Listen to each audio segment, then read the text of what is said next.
गांव के बाहरी हिस्से में एक पुरानी जर्जर हवेली थी जिसे लोग भूतिया हवेली कहते थे कि वहां जो भी गया या तो वापस लौटा नहीं या फिर लौटा तो उसकी मानसिक स्थिति ठीक नहीं रही।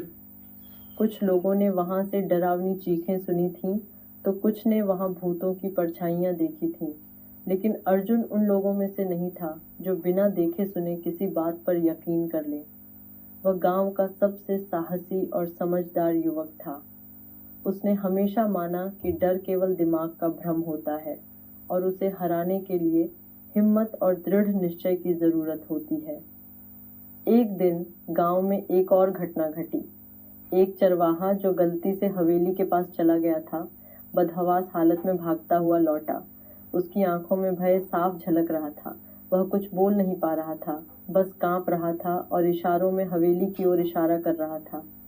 गांव वालों में खलबली मच गई। कुछ ने कहा, हमने पहले ही कहा था कि वहां मत जाओ, तो कुछ बोले, वहां सच में कोई आत्मा भटक रही है। अर्जुन को यह सुनकर लगा कि यह केवल अंधविश्वास है।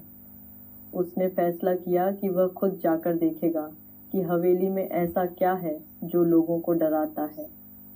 दोस्तों, अगर कहानी अच्छी लग रही हो तो लाइक और सब्सक्राइब कर दीजिए ताकि और ऐसी कहानी आपके लिए ले आऊं।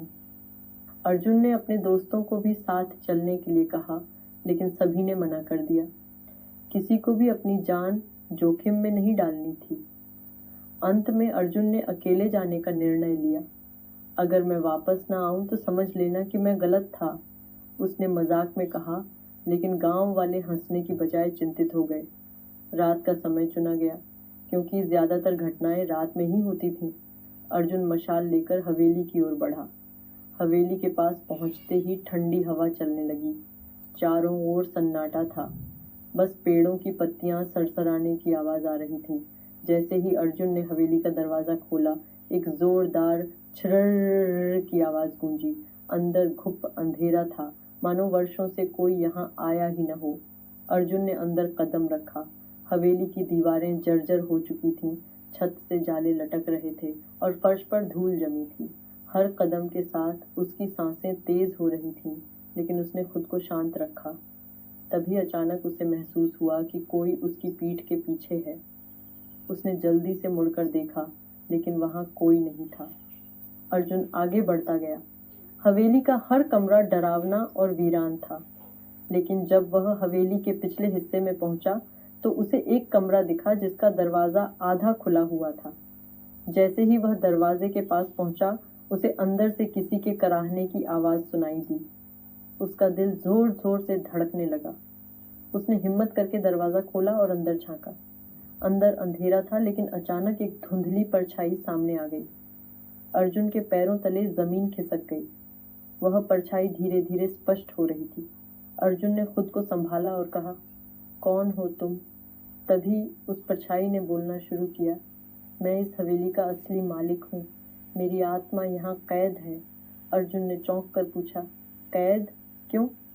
आत्मा ने कराहते हुए जवाब दिया, मुझे मेरे ही परिवार वालों ने धोखे से मार दिया था। मेरे शरीर को यहीं हवेली के तहखाने में गाड़ दिया गया। जब तक कोई मेरी सच्चाई को दुनिया के सामने नहीं लाएगा, मैं इस हवेली में ही फंसा रहूंगा। अर्जुन समझ गया कि हवेली में भूत नहीं, बल्कि एक बेबस आत्मा थी जो न्याय चाहती थी। उसने तय कर लिया कि वह इस आत्मा की मदद करेगा। अर्जुन सुबह गांव लौटा और सबको हवेली में हुई घटना के बारे में बताया, लेकिन गांव वाले डर के कारण उसकी बात मानने को तैयार नहीं थे। कुछ लोगों ने कहा, यह सब तुम्हारा भ्रम है, लेकिन अर्जुन पीछे नहीं हटा। उसने गांव के कुछ साहसी लोगों को साथ लिया और दोबारा हवेली पहुंचा। वहां तहखाने की खुदाई की गई और जैसा कि आत्मा ने बताया था, वहां एक कंकाल मिला। यह देख गांव वाले सन्न रह गए। अब सबको यकीन हो गया कि अर्जुन सही था। पुलिस को बुलाया गया और जब इस हवेली के पुराने दस्तावेज खंगाले गए तो पता चला कि यह हवेली वास्तव में एक अमीर जमींदार की थी, जिसे लालच के कारण उसके ही रिश्तेदारों ने मार डाला था। जैसे ही सच्चाई सामने आई, हवेली में हो रही अजीब घटनाएं बंद हो गईं। गांव वालों ने आत्मा की शांति के लिए पूजा करवाई और हवेली को फिर से बसाने का फैसला किया। अगर आपको अर्जुन की कहानी पसंद आई हो तो लाइक, सब्सक्राइब और शेयर ज़रूर करें। साथ ही कमेंट करके हमें बताएं कि आपको इस कहानी से क्या प्रेरणा मिली।